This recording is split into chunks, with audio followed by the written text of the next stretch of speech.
Alright, hello my language arts friends. Today we are going to look at redundant words and phrases, and this is part of my grammar series.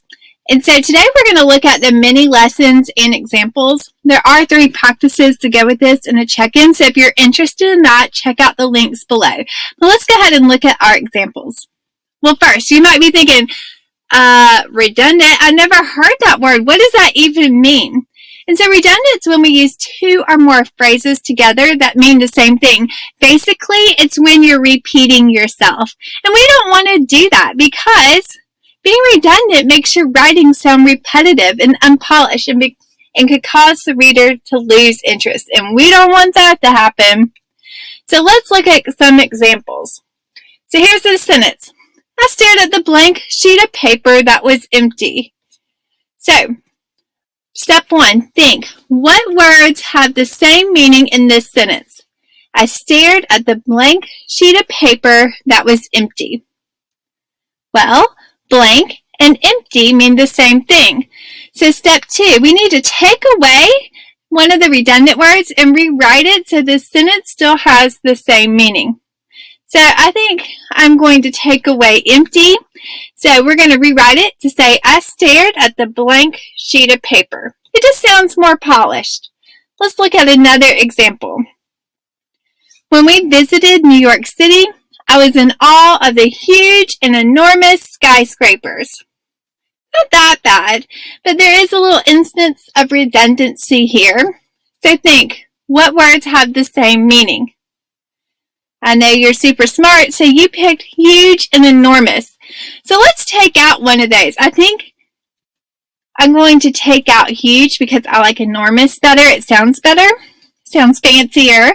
So our new sentence reads, when we visited New York City, I was in awe of the enormous skyscrapers.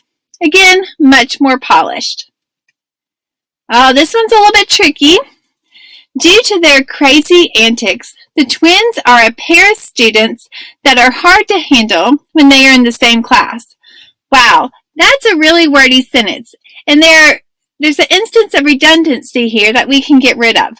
So think, what words or phrases have the same meaning here? If you picked twins and pair of students, you're correct. So let's get rid of one of those. I think pair of students adds more words that we don't need. So I'm going to take away those words and rewrite this sentence.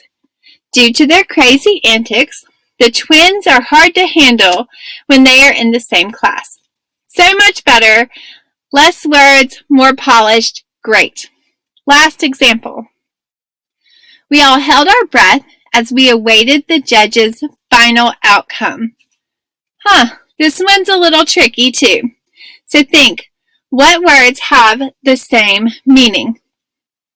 We all held our breath as we awaited the judge's final outcome. So the 2 words that mean the same are final and outcome. They have the same meaning. Of course, if it's the outcome, it's final. So we can't have those together. So take away the redundant word and rewrite it. So we're going to take away final because we don't need that. So we all held our breath as we awaited the judge's outcome. So there we go. That is it. I hope this helped answer a question about what redundancy is and how to avoid being redundant. Again, if you would like practices to go with this or a 10-question check-in, check out the links below. And that is all.